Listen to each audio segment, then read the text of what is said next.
ଜୟ ଜଗନ୍ନାଥ। ତ ବର୍ତ୍ତମାନ ନିଫ୍ଟି 24,000 କଲ୍ ମୁଁ ବାୟ କରିଛି 223ରେ। ତ ଏଇ ସପୋର୍ଟ ଏରିଆରେ ସିଏ ମୋତେ 5 ମିନିଟ୍ରେ ଗୋଟେ କନଫର୍ମେସନ୍ ଦେଲା, ତ ମୁଁ ତାକୁ ବାୟ କଲେ।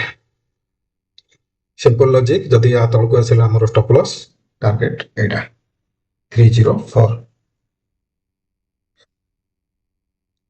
तो सिंपल लॉन्ग पोजिशन, तो मोर टार्गेट ये पाखापाखि स्टॉप लॉस 8 बस कैंडल टिके तौर को देवा।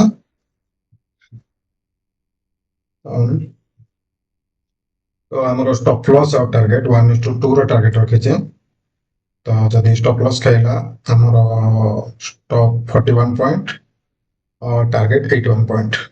सिंपल मु एक्सपायरी कहीं ना आज भल प्रॉफिट मोर रही नियर अबाउट 15,000 पाखापाखि।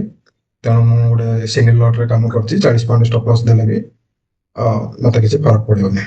ठीक अच्छे। तो जेहेतु गोटे भल लेवल मत मिलला, तो मुझे एंट्री कन्फर्मेशन कैंडल ऊपर एंट्री कली।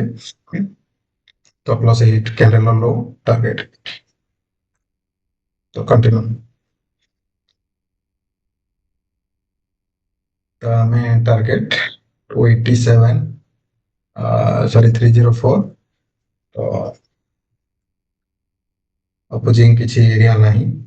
तो यहाँ गोटे केवल 258 पाखे गोटे ये अच्छी।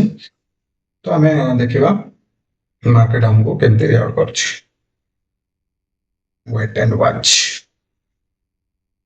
सिंपल आम स्टॉप लॉस को ट्रेल करवा। वंस ये हाईटा को क्लोज कले ये पाखापाखि 2-3 कैंडल आम तो क्लोज करिया, कारण मार्केट रे बैड न्यूज चलছে। तेणु आम कौन प्रकार रिस्क नहीं पारिया।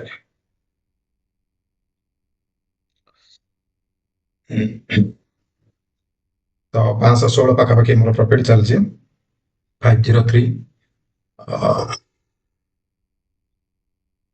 507 516 सिंगल लॉट रे काम करছে, कारण मु काली गोटे गुड साइड रे ट्रेड धरतिले। तो सकाळ मते 10,000 पाखापाखि प्रॉफिट ହେଇଛି 2 लॉट रे। तो तेणु मु आउ ता देहरे रिस्क नहीं करिविनी, कारण मते जति प्रॉफिट मिलिया कथा ऑलरेडी वीक पे मिली जाइछि। तेणु ए वीक रे मु छोटा मोटा ट्रेड करिवि। ठीक अछि। तो आमे देखंतु आम हिसाब रे मार्केट चलना। ठीक अछि। तो सिंपल 1 मिनिट कर देला आउ टिके क्लैरिटी आसीबो देखो भाई। तो आम हिसाब रे मार्केट गोइंग टू ब्लास्ट।